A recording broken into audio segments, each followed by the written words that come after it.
চট্টগ্রামের বাঁশখালীর চাম্বল উচ্চ বিদ্যালয়ের 2 এসএসসি পরীক্ষার্থী 2024 সালে যারা অন্যান্য পরীক্ষায় অংশ নিলেও উপস্থিত ছিল না তথ্য ও যোগাযোগ প্রযুক্তি বিষয়ক পরীক্ষায়, কিন্তু গত মাসে প্রকাশিত ফলাফলে দেখা যায় দুজনেই উত্তীর্ণ হয়েছে জিপিএ 5 পেয়ে। তাদের এই ফলাফল দেখে বিস্মিত খোদ স্কুল শিক্ষক ও কেন্দ্র সংশ্লিষ্টরাও। অথচ কেন্দ্র কর্মকর্তারা বলছেন ওই 2 ছাত্রসহ যারা পরীক্ষায় অনুপস্থিত ছিল তাদের তথ্য বোর্ডে জানানো হয়েছিল যথাসময়েই। আইসিটি পরীক্ষার দিন ওরা দুজনেই অনুপস্থিত ছিল, আর আমরা ওই যে অনুপস্থিত ছিল এটা তালিকা আমরা পাঠিয়েছি। পরবর্তীতে পরীক্ষা যখন শেষ হয়ে যায় একইভাবে অনুপস্থিতের তালিকা পাঠানো হয়েছে। পরবর্তীতে আমরা কিভাবে আসছে এটা আসলে জানি না। বিষয়টির কারণ খুঁজতে গিয়ে আরও চাঞ্চল্যকর তথ্য পায় চট্টগ্রাম শিক্ষা বোর্ড। দেখা যায় শুধু এ দুজনই নয়, পরীক্ষা না দিয়েই পাশ করেছে এমন আরও 15 শিক্ষার্থী। বিষয়টিকে উদ্বেগজনক বলছেন বোর্ড চেয়ারম্যান। জানান কারো অবহেলায় নাকি ইচ্ছাকৃত এমন অপকর্ম তা খুঁজে বের করার কাজ চলছে। খুবই অ্যালার্মিং। এইটা ধরেন এই বোর্ডের প্রধান আধিকারিক হিসেবে আমি মর্মে সেটা উপলব্ধি করি। অনুযায়ী আমি তদন্ত কমিটি করার প্রক্রিয়া শুরু করেছি। বিভিন্ন জায়গায় মেম্বারদেরকে দেওয়ার জন্য বিভিন্ন সংস্থাকে আমি চিঠি লিখেছি। সেই চিঠি আসার সাথে সাথে মেম্বার পেয়ে যাব এবং কমিটি গঠন হবে। ফলাফলে উত্তীর্ণ হলেও এরই মধ্যে পরীক্ষায় অংশ না নেওয়া 17 জনকে অকৃতকার্য ঘোষণা করেছে বোর্ড কর্তৃপক্ষ। শিক্ষাবিদরা বলছেন অনিচ্ছাকৃতভাবে এমন ভুল হওয়ার কোনো সুযোগ নেই। নিশ্চয়ই এর পেছনে কাজ করছে কোনো অসাধু চক্র। এখানে নিশ্চয়ই বোর্ড কর্তৃপক্ষের কোথাও না কোথাও অবহেলা আছে, অথবা কোথাও না কোথাও দুর্নীতি আছে, কোথাও না কোথাও একটা চক্র কাজ করছে। কিভাবে যারা অংশগ্রহণই করেনি তারা কিভাবে তাদের ফলাফল প্রকাশিত হয়? ফলাফলে জালিয়াতি, নম্বরপত্র খোয়া যাওয়া, উত্তরপত্র পুনর্মূল্যায়নে অস্বাভাবিক ফলাফল সহ এমনিতেই নানা ঘটনায় গেল কিছুদিন ধরে আলোচনায় চট্টগ্রাম শিক্ষা বোর্ড, যাতে সাবেক পরীক্ষা নিয়ন্ত্রক ও বর্তমান সচিব নারায়ণচন্দ্র নাথ সহ কয়েকজনের বিরুদ্ধে চলছে তদন্ত। ইমদাদুল হক, চ্যানেল 24, চট্টগ্রাম।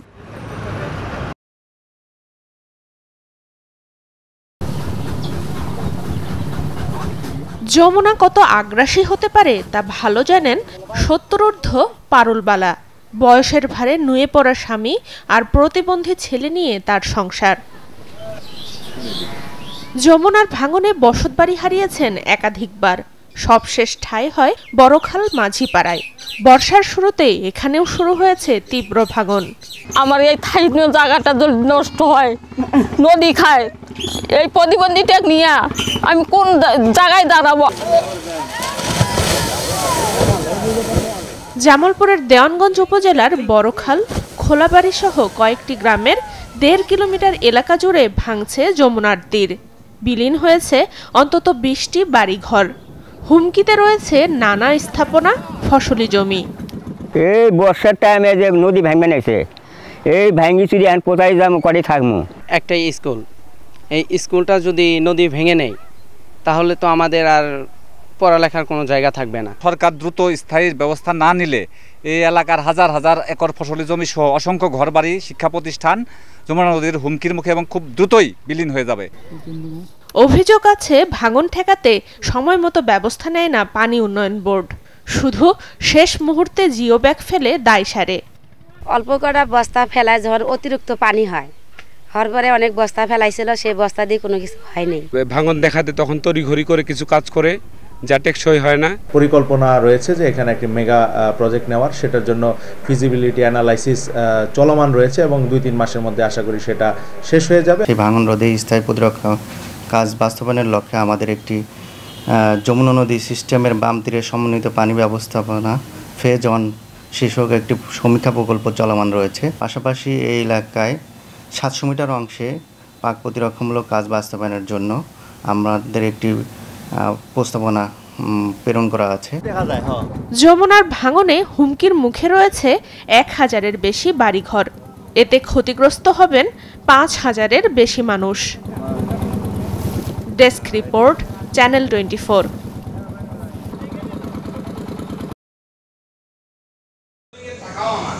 পরে কি করলো আমাদের লবণ মাখিয়ে স্তূপ করে রাখা কোরবানির পশুর চামড়া। চট্টগ্রামের হামজারবাগ থেকে আতুরার ডিপো পর্যন্ত প্রায় প্রতিটি আড়তেই এখন মিলবে সংরক্ষণের এমন দৃশ্য। আড়তদার সমিতির তথ্য মতে এবারের লক্ষ্যমাত্রার বেশি ৩,৬০,৯৫০টি চামড়া সংগ্রহ হয়েছে ৪০টির বেশি আড়তে। তার মধ্যে গরু 2,97,000, মহিষের 12,200 এবং ছাগলের আছে 51,600টি। এবারে তেমন কোনো চামড়া নষ্ট হয়নি বলে দাবি নেতাদের। সব মিলিয়ে 3,60,950 পিস চামড়া আমরা এ পর্যন্ত কালেকশন করতে পেরেছি এবং আমরা লবণ প্রক্রিয়াজাত করে এটাকে আমাদের কাছে আমরা রেখে দিয়েছি। এখন হচ্ছে আমাদের বিক্রির ট্যানারি মালিকরা যদি আসে তাহলে আমরা চট্টগ্রাম থেকেই এই চামড়াগুলি বিক্রি করতে পারবো। অ্যানথ্রাক্স এই রোগটা, এই রোগের কারণে এই চামড়াগুলো কিন্তু কোনো গুদামদার বা আড়তদার এটা কিনবে না, তাইলে হয়তো এটা মিলে দিতে পারবো, কিন্তু এই ধরনের কোনো তথ্য আমাদের কাছে নাই। এবারও আলাদাভাবে চামড়া সংগ্রহ করেছে স্বেচ্ছাসেবী সংগঠন গাউসিয়া কমিটি। রাউজানে নোয়াপাড়ায় সংরক্ষিত হচ্ছে, চন্দ্রকোনায় হচ্ছে, রানীরহাটের ওদিকে আমাদের যে ইসলামপুর নিয়ে ওদিকে আমাদের চামড়া যেগুলো সংগ্রহ হয়েছে, হাটাজারি, ফটিকছড়ি, রাঙ্গুনিয়া, রাউজান, ওদিকে চন্দনায়, সাতকানিয়া পর্যন্ত আমরা চামড়া সংগ্রহ করেছি। হালি শহরেও আমাদের আলাদা চামড়া সংরক্ষিত হচ্ছে। ইতিমধ্যে ঢাকার কিছু কিছু ট্যানারি চামড়া নিলেও পুরোপুরি বিক্রি শুরু হবে আরও কয়েকদিন পরে। গুণগত মান ভালো হওয়ায় আশানুরূপ দাম মিলবে বলছেন ব্যবসায়ীরা। আমি সরকারকে আপনাদের মাধ্যমে এবং বাণিজ্য মন্ত্রণালয়কে বলবো, এই যে আপনারা চামড়ার দামগুলো দেন, এটা যদি কাঁচা ব্যবসায়ীদের সাথে যদি একটু বসে এবং লবণ প্রক্রিয়াজাতের চামড়া কীভাবে কিনবো এবং কাঁচার মধ্যে আমরা কীভাবে কিনবো, তাহলে মৌসুমি ব্যবসায়ীদের যে আমাদের সাথে একটা বৈষম্য তৈরি হয়েছে ওটা থাকবে না। আর আমরা আশাবাদী এই বছর ইনশাল্লাহ ট্যানারির মালিক যারা আছে তারা আমাদের কাছে আসবে এবং আমাদের কাছ থেকে মালগুলো নিয়ে যাবে। চট্টগ্রামে ট্যানারি আছে একটি, ফলে বেশিরভাগ চামড়া বিক্রি করতে হয় ঢাকার ট্যানারিগুলোর কাছে। তাই এই খাতে সুদিন ফেরাতে নতুন নতুন ট্যানারি স্থাপন সহ সরকারি পৃষ্ঠপোষকতার দাবি ব্যবসায়ীদের। রনি দত্ত, চ্যানেল 24, চট্টগ্রাম।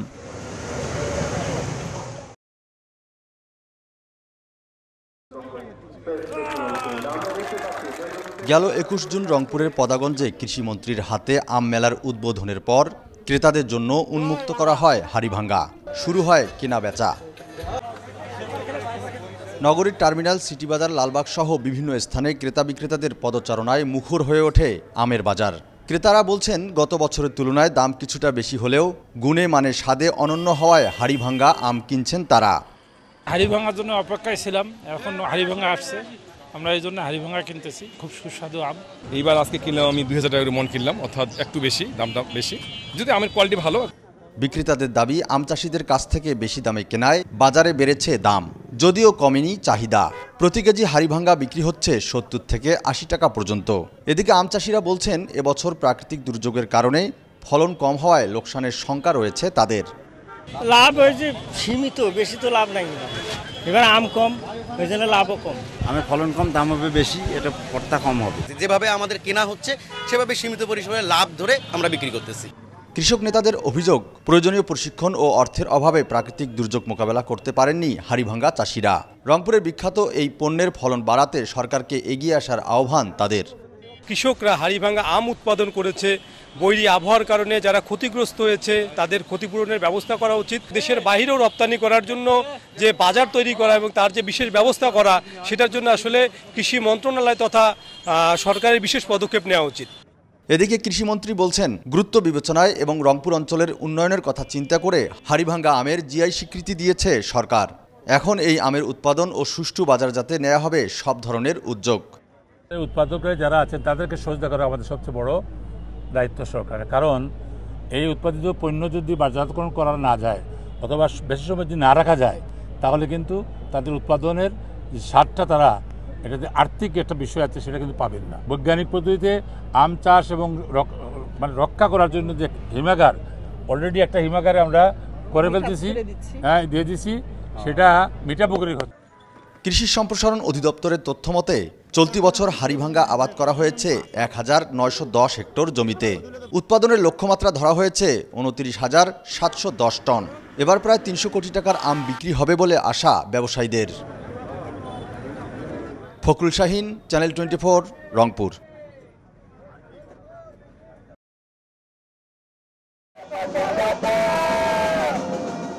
প্ল্যাকার্ডে ছেয়েছে রাজপথ, আকাশ ভারী হয়ে আসছে ১.৫ লাখ ইসরায়েলির চিৎকারে। গাজায় অবিলম্বে যুদ্ধবিরতি চান তারা, আর চান প্রধানমন্ত্রী নেতানিয়াহুর পদত্যাগ। আজ আমরা সমবেত হয়েছি শুধু একটি দাবি নিয়ে, অবিলম্বে যুদ্ধবিরতি কার্যকর করতে হবে। নেতানিয়াহুকে বলতে চাই, এরই মধ্যে অনেক দেরি হয়ে গিয়েছে, এখনই আপনার চুক্তিতে সই করা উচিত। গেল ৭ অক্টোবর আল আকসা ফ্লাড নামে এক প্রতিরোধী অভিযান চালায় হামাস। এ সময় ইসরায়েল ও বিভিন্ন দেশের ২৫০'র বেশি নাগরিককে জিম্মি করে তারা। ইসরায়েলিদের এই সরকার বিরোধী বিক্ষোভ শুধু গাজার নিরীহ ফিলিস্তিনিদের জন্য সমবেদনা নয়, বরং উপত্যকাটিতে নিজেদের জিম্মি স্বজনদের মুক্তির জন্য। গেল ২৬০ দিন হলো আমাদের স্বজনেরা হাজায় বন্দী। তারা কি অবস্থায় আছে আমরা জানি না। যুদ্ধ নয়, অবিলম্বে সন্ধি করে তাদের ফিরিয়ে আনা উচিত। তবে এ বিক্ষোভ ভালোভাবে নেয়নি নেতানিয়াহু প্রশাসন। বিক্ষোভকারীদের দমাতে কয়েক স্থানে চড়াও হয় পুলিশ। এ সময় আহত হন বেশ কয়েকজন। আশ্বাস চৌধুরী, চ্যানেল 24।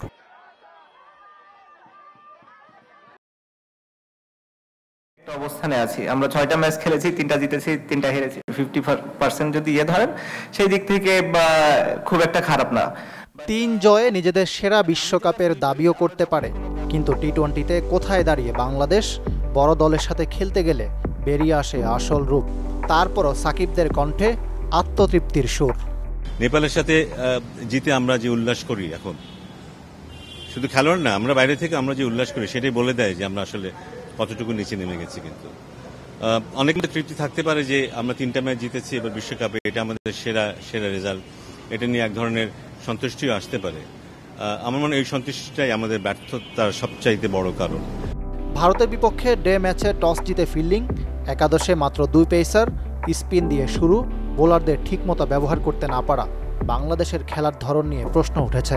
অথচ কয়েক ঘন্টার ব্যবধানে আফগানিস্তান দেখিয়েছে কিভাবে খেলতে হয় টি-20।